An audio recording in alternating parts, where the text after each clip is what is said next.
Greetings, ladies and gentlemen, and welcome to the Wolfden Radio Show featuring Wolf King and Hades, son of Chronos.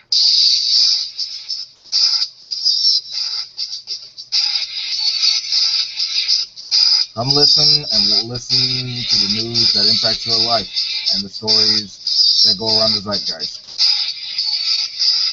And now, here are your hosts, Wolf and Hades. Except Hades is he's taking the night off, so we got guest speakers, Simon Dunk and the famous Rand Scamble. Now, Simon, you were talking before the broadcast about this particular story regarding Rupert Murdoch. Could you go in and do it one more time? Yeah, sure. I mean, basically, it looks like today some Sun journalists. Sun is a newspaper in Britain that's owned by Rupert Murdoch, and it looks like they've been cleared of basically paying public officials for stories. So we've had a big thing recently with newspapers obtaining stories through paying officials, and it appears that the Sun has been cleared in two cases of selling stories to an MOD official and for a royal editor. So presumably paying someone close to the royal family for stories. So yeah, I mean, this is on the back of maybe 5 or 6 years of phone hacking scandals, where it's been proved that certain papers, a previous paper that was run by Rupert Murdoch, had to be closed down because they were found guilty. You know, the weird thing is, it's to my understanding that Rupert Murdoch owns Fox and Fox News, and I mean, I don't know if you exactly have, let's see, if you have like people like that are anti-government and stuff like that, but a lot of them, like a lot of conservatives out here are indeed anti-government because they feel like it impacts a lot of people's lives in a negative way. But with this scandal revealed, it's sort of like let's see, an ironic twist in that they're getting their stories through illegal and kind of shady means. So it's kind of weird seeing the shoe on the other foot there. Yeah, I mean, I think the thing which is quite shocking is the scale of it. It appeared that virtually anybody was getting phone hacked, including critics of either the deals which Rupert Murdoch was involved in, or people who had a particular knowledge of this scandal that might be coming out. And it appears that even friends and close friends to those people were getting phone hacked in order to dig up dirt, basically.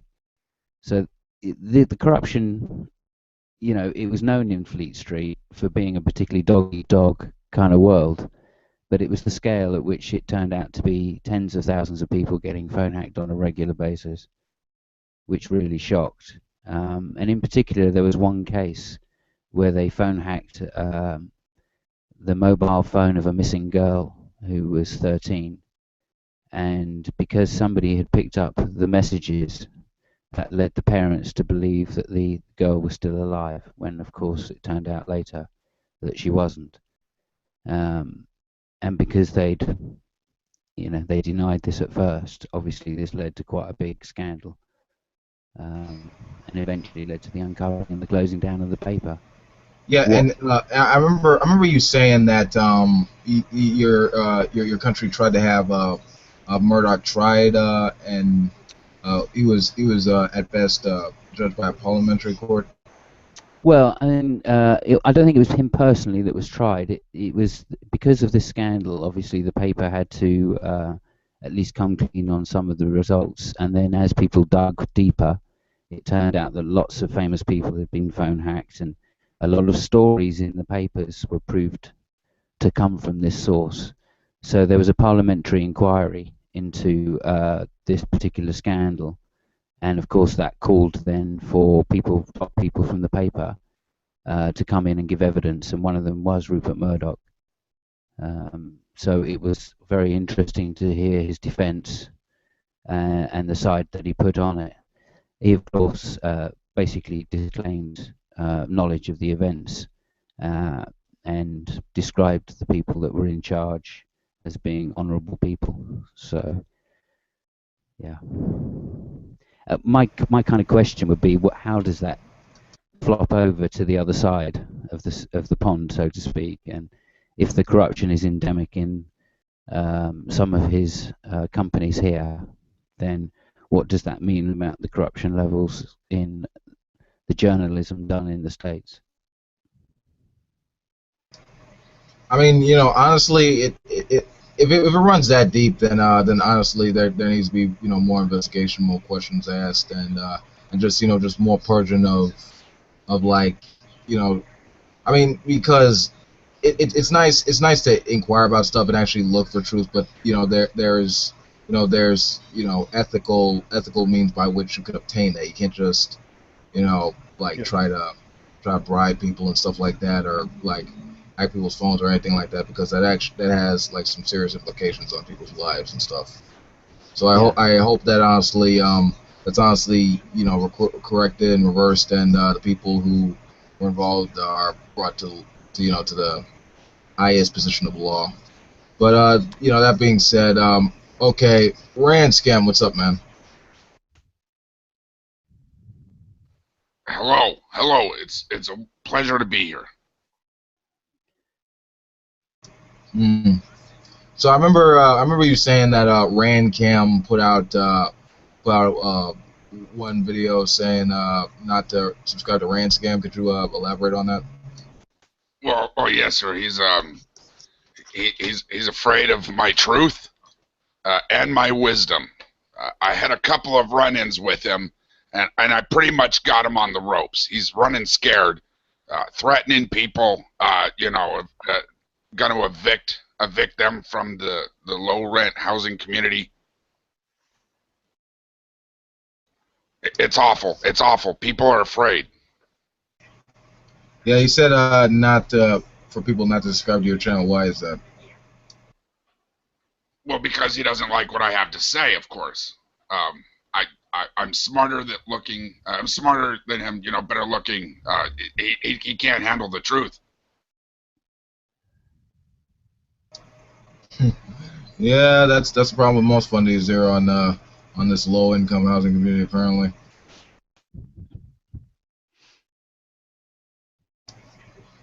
Speaking of which, let's see, what do we have here? Okay, now as you know that the uh, whole issue behind. Okay, you guys are aware of who Ben Carson is, right? I'm not. Sorry. Does he make ice cream? Yeah. Nah. Hold on a second.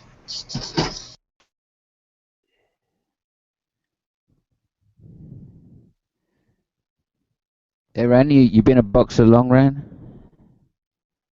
I've done some boxing, some African martial arts. I've been around. Yeah. What kind of weights are you punched at? I normally punch at people. Yeah. All right, I got the article here. I would share it with you guys, but for some reason my computer's acting really stupid right now. Okay, so I'll just read it. Okay, Ben Carson. Yeah, he's apparently he's an American neuroscientist and stuff like that. He's in the race for 2016 presidential candidate, right? But despite being a brilliant scientist who I'll trust him with my brain, but as far as his politics goes, yeah, that's a different story. Okay, I'm just gonna read it off real quick. Okay, likely GOP presidential candidate Ben Carson appeared on the American Family Association's radio network today. He wrote his book, "You Have a Brain: A Teen's Guide to Think Big." Okay, quote: "We live in a culture of heavy indoctrination. It starts in preschool, and people try to influence the way people think about things." Carson told host Ed Vitagliano, some Italian, "I think it was Stalin who said, 'Give me the children for a few years, and I will have them for life.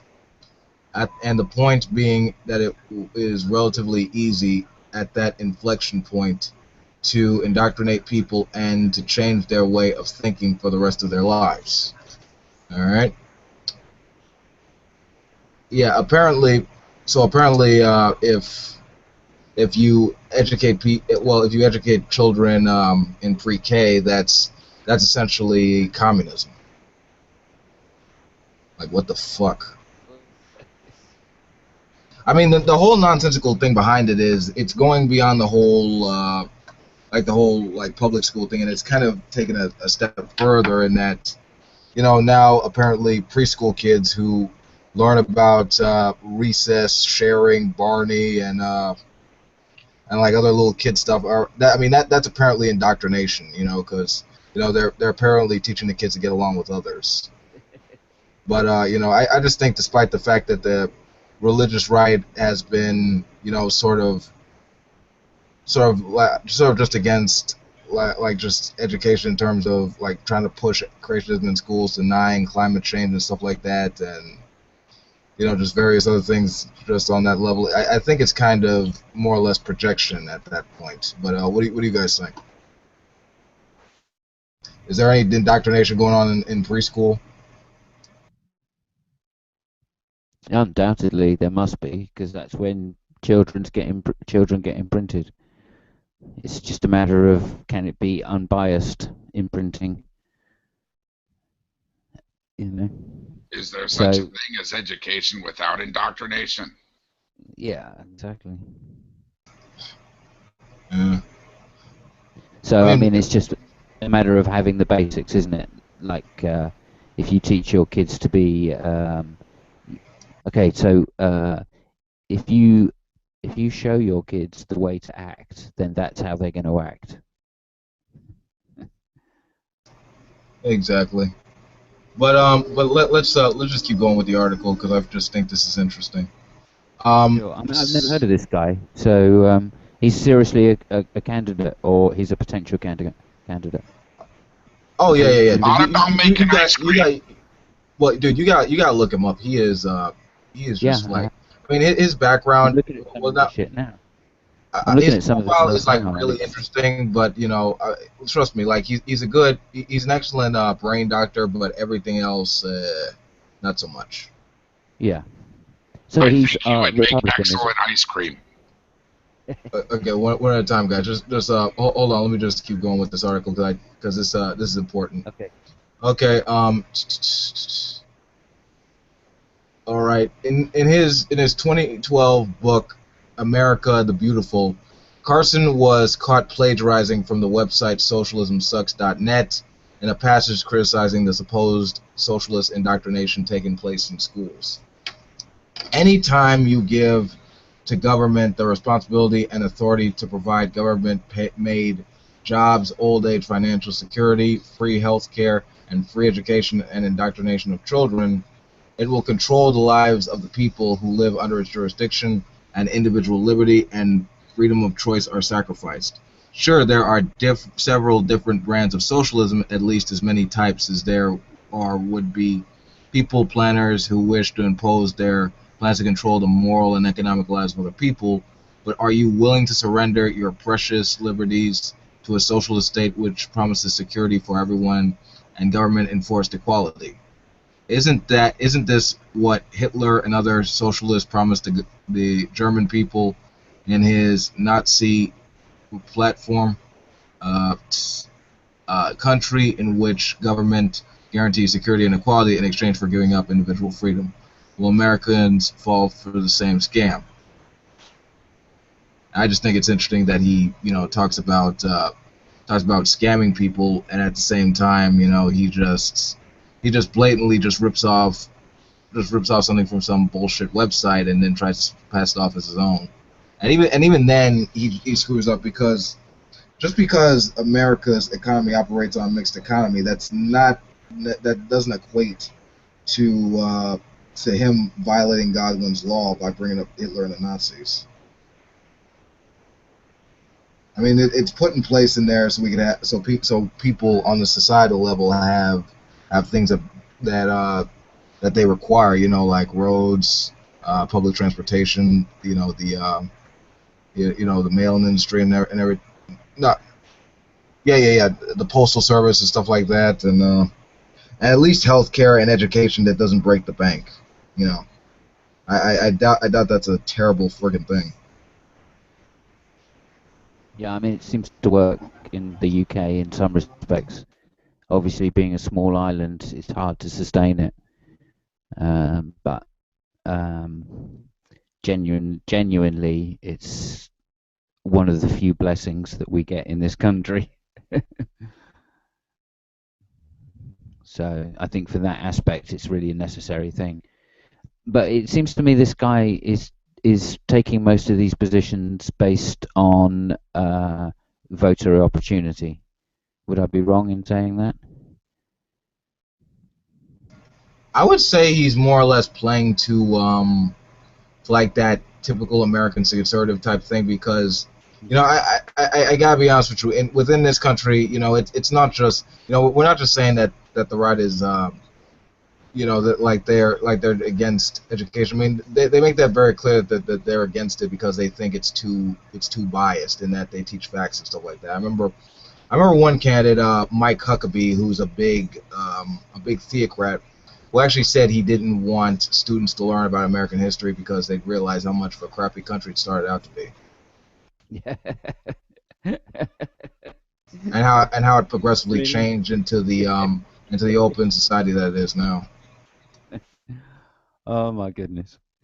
Yeah, I said to a friend a long time ago, they're basically, if America doesn't work, the world is fucked. It's the last chance.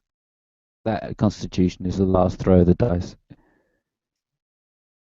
You know. Yeah, pretty much. If it doesn't work in America, capitalism is never going to work. Well, you know, at least a easy balance, I guess. Well, I mean, you know, that's what we're trying, but it's bankrupting most of the countries that try it. You know, or it's at least allowed. I don't know. It's been paid for at quite a high price. Most of the nationalised industries got sold off to pay for the renovation of the National Health Service and the rail service, which are the two kind of prime things we needed in this country, or the voters recognised as being significant. So that's where the money went. Yeah, pretty much. But I think we more or less like settled on this. This is like that talking point is complete bullshit. You know, just on this guy's part. But I'm glad you actually brought up, you know, the Constitution and everything. Let's see. What we got next? We have Brian Fisher, basically talking to one of his listeners about punishing students who promote Islam, just like racist fraternity members. Okay. Okay, today on his show, Focal Point, apparently. Brian Fisher spoke to a caller who was outraged about the story of a New York high school that decided to recite the Pledge of Allegiance in several languages, one of which was Arabic, as part of National Foreign Language Week. It makes you sick, said Cynthia, the caller.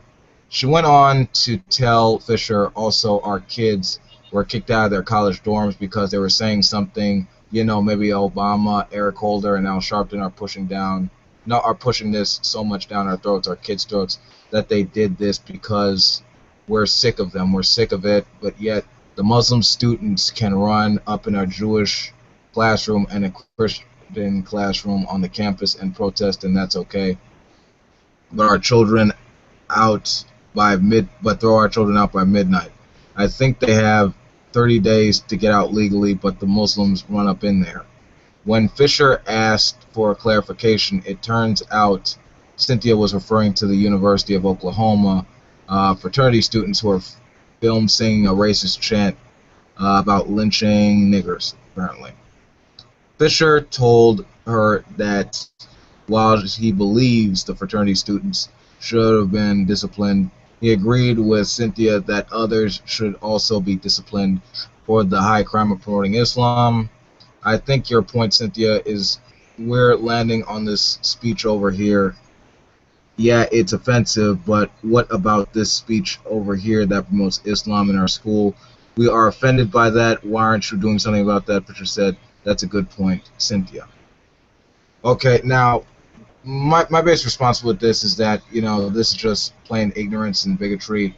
And, just because you speak, you're reciting the same pledge in a different language, it doesn't mean you're promoting a particular religion or not. And the fact that a person would actually tie that to a religion is just, I would actually say that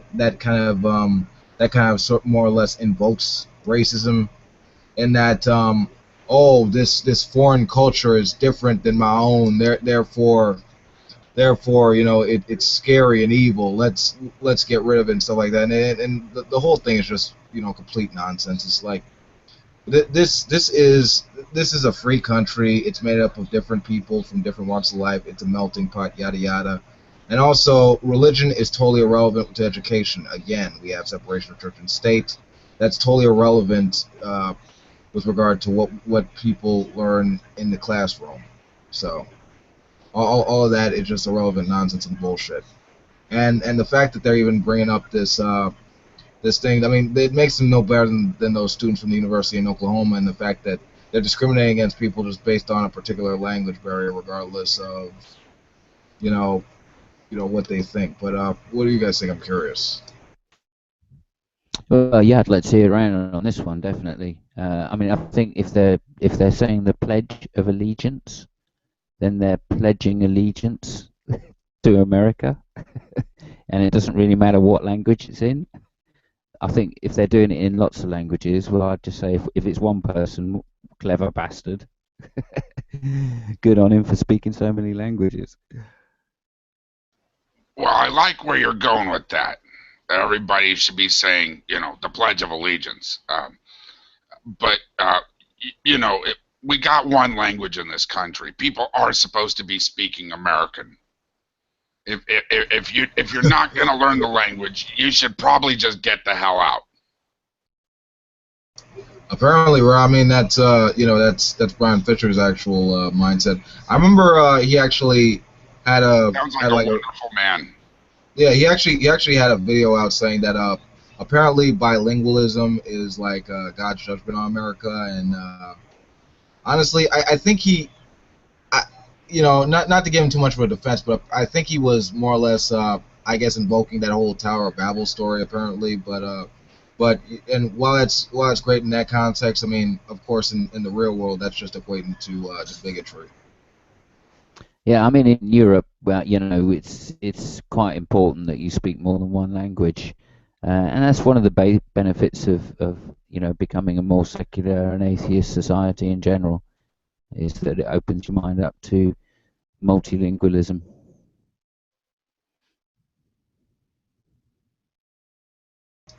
Yeah, honestly, that's more or less of this America, this is a Christian country. You don't like it, you can get out. That's more that mindset, and that's more or less dying down with modernity. Yeah, I've spoken to a lot of Americans that speak more languages than I do online. Just to point out.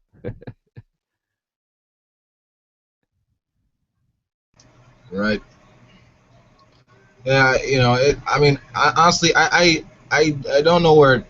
I mean, you could say it's more of like that tribalistic nature, I believe, but it's just ridiculous, in a country that was built on like the history of immigrants, aside from a few, different people, it's a melting pot, that's what we work for, a more humane and equal society. Yeah, I mean that's that's the fabled myth of New York,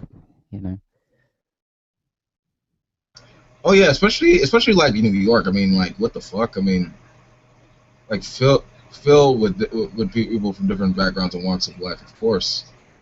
Yeah. Freaking metropolis. Yeah. Yep, but all right. That being said, moving along. Speaking of which, let's see. What is? Oh, another favorite old bigot. Okay, Pat Robertson. Okay, Pat Robertson. Stopping LGBT is no stopping LGBT discrimination is nail in the coffin for America's morality. All right.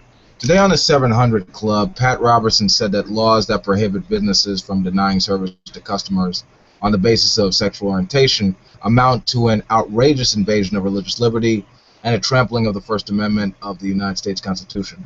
I think the courts that forced that, the officials that forced it, this is his quote, by the way.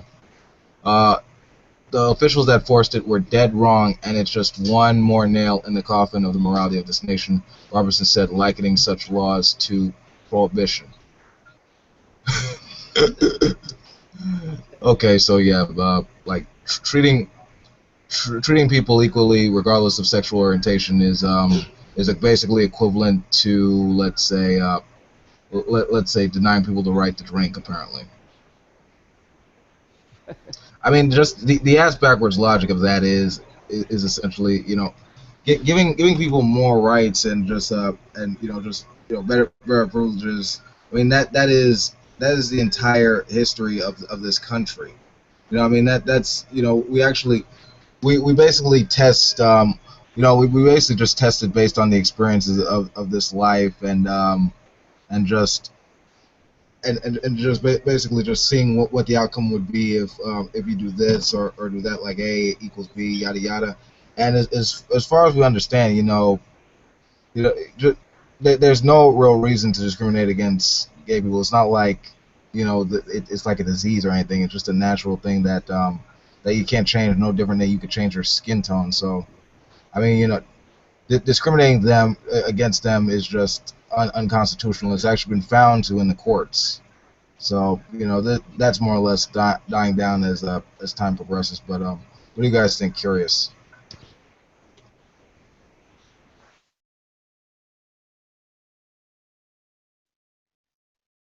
Hello, guys. Sorry, I was waiting for Ren there. No, you, sir. Go ahead.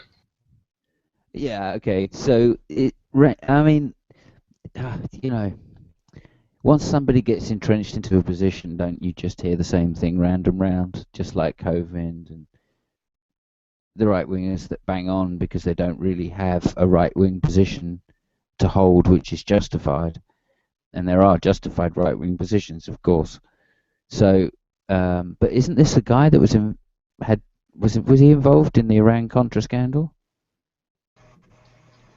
Who now? Like what, Pat Robertson? Yeah. I'm not sure about that exactly. I mean, I know he says a lot of ridiculous shit. I know that. Pat Robertson is a TV preacher. I'm just going to look it up. So right. I'll be away. Ranscam, you gave your thoughts?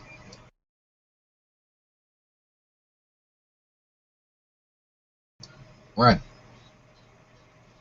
I'm sorry. There was some noise going on in the background. What were you saying? Yeah, you gave your thoughts on the story I gave. Well, I mean, yeah, I don't see what's wrong with what he has to say. Americans, Christian nation, and the rights of such Christians should be upheld.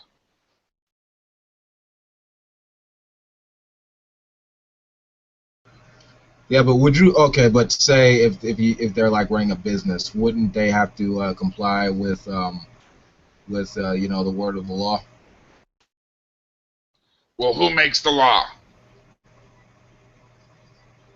People do. I mean, like the rule of law, obviously. I always thought the law was supposed to reflect the desires of the people. Oh yeah, of course. I mean, and as far as like what the people will say, they don't like they don't really see a problem with this with it anymore. I mean, granted, there might have been an uproar about it like a few years back, but it's more or less dying down with it. down to these like minimal talking points. I don't know. I mean, I guess it depends on who you're talking to. Yeah, I suppose, but like with the whole thing of the First Amendment, yeah, like ignoring private prejudice and biases is usually ignored for the sake of societal progress for everybody. So I would say this is more or less a good thing, and in fact, like just moral progress.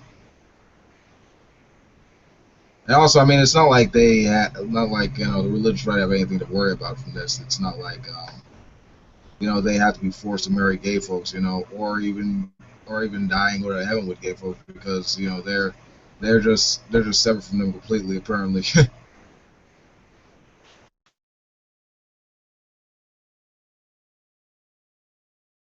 What do you think of that? I don't understand a word you just said.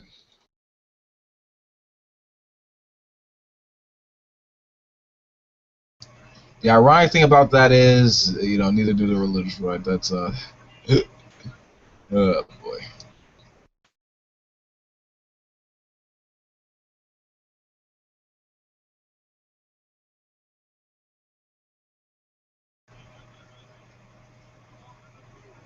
So Simon, you figured out who he is now?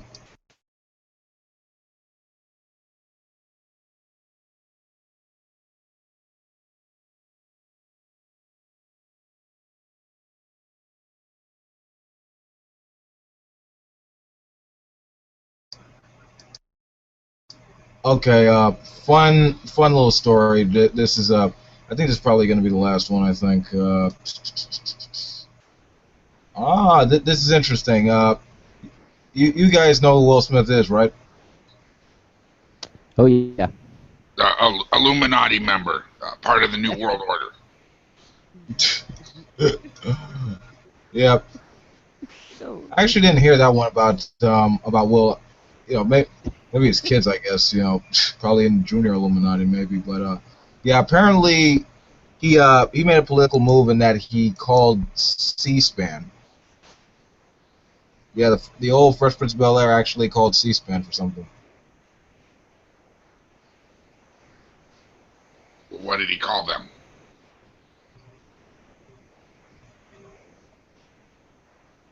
Yeah. Yeah, apparently. A Bel-Air, probably. Yeah.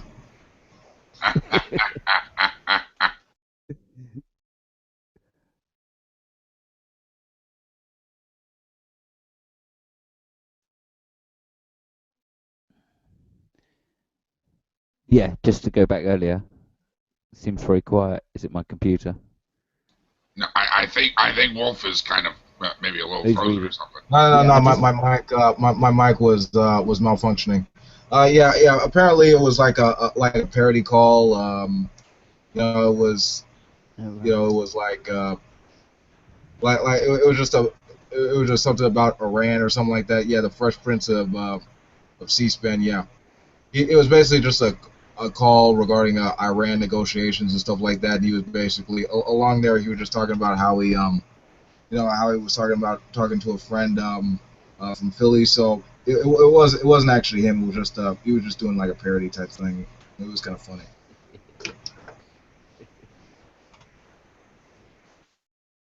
What did you think about the? Oh God, I can't remember his name. Eminem in that film. Have you seen that? Eminem in what film? 8 Mile? No, the recent one, the Korean one. Eminem was in a Korean film? No, I think he's talking about The Interview.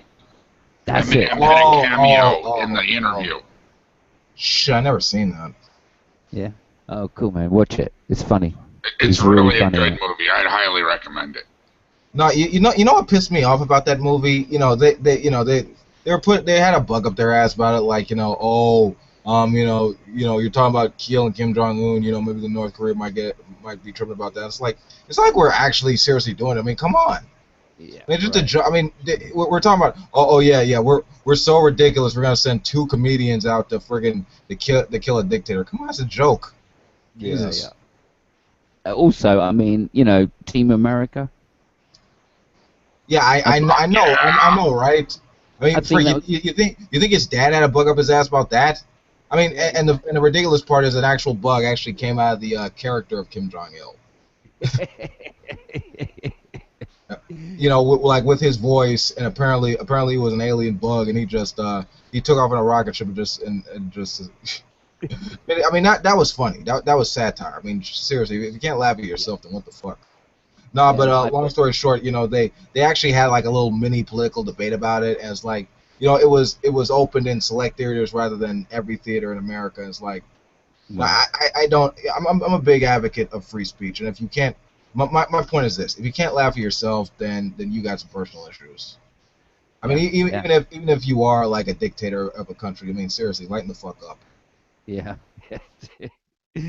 absolutely. That's a motto to live by.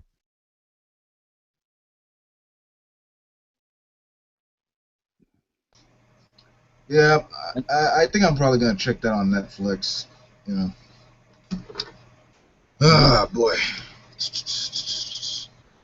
But yeah, it must be hard to do that, to laugh at yourself if you're thinking about praying or the Almighty. Yeah, or pretending that you're almighty while the rest of your country starves in agony. Yeah. Perhaps we ought to highlight to them that maximal being means maximal humour.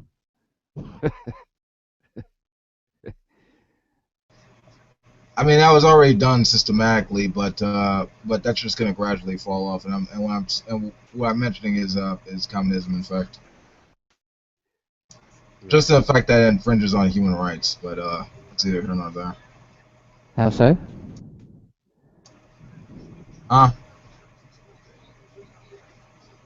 Like, what was that? I didn't catch that. How so? How does it infringe upon human rights? What, communism? Yeah. Oh, yeah. It basically infringes on human rights in the sense that they basically just want to just to control the mass of people. Basically, put the state on like the level of like the higher power, and essentially with the way North Korea is structured, they're worshipped as essential deities. I mean, like, okay, for an example, before Kim Jong Un, there was Kim Jong Il, right? There was tons of mythology completely like surrounded by him. Apparently, like he got 18 holes in one stroke. Like for every stroke he just got an easy hole in one, and he could walk on water or something like that. Like he was just like everything about him was miraculous. He could apparently do anything except feed his people and fly on a plane. Yeah, birds sang his name in Korean when he was born. I like that. Yeah, it's not really communism then, is it? It's not really communism then, because that isn't really what communism is. I mean, that's a dictatorship. I mean, yeah. You could actually argue that wasn't necessarily the type of communism that Marx inspired, and in fact that sort of got corrupted. Let's say, in the name of Stalin, with his bullshit. But sure. Yeah, that's what I mean by essentially it infringed upon human rights. And it's my understanding that when he died, Kim Jong Il died specifically. They had people crying and stuff like that. And I remember a good joke. I don't know what's more apparent. Are they dying because of Kim Jong Il's death, or are they dying because they're hungry and they probably got their families like tied up, ready to be killed or off if they didn't cry for this guy. So. Yeah, it's been pretty grim there for a lot of years. Makes you worried. I mean, yeah, because it's the same all over, of course. If it's not American supported, it's Russian supported. I mean, it's not like America's doing anything that nobody else is. The only difference and the hope that I see in the future is that the Chinese, when they do it, they use a different system, which is to actually pay the people. Yeah, I like that too, especially now since they're getting more capitalistic, Yeah, absolutely. It looks like Africa's on its way to becoming something quite special at last. Now the Chinese have got there. Yeah, just more management, and it'll be up to speed. Yeah, well, my understanding is that when they buy the resources, they basically put in infrastructure and schools and hospitals and shops, malls, that kind of thing, so they can sell their goods cheap. But they do it along with the rest of the infrastructure. Whereas before, I think empires would have gone in and just done the shops, basically, and the police station and the courthouse. Whereas at least when the Chinese go in, they do the shops and they do the schools and the roads and hospitals and etc. Yeah. Well, I think that's about it. All right, ladies and gentlemen. This has been Wolf Den's radio show. Telling you guys to dare to know. Cheers, buddy.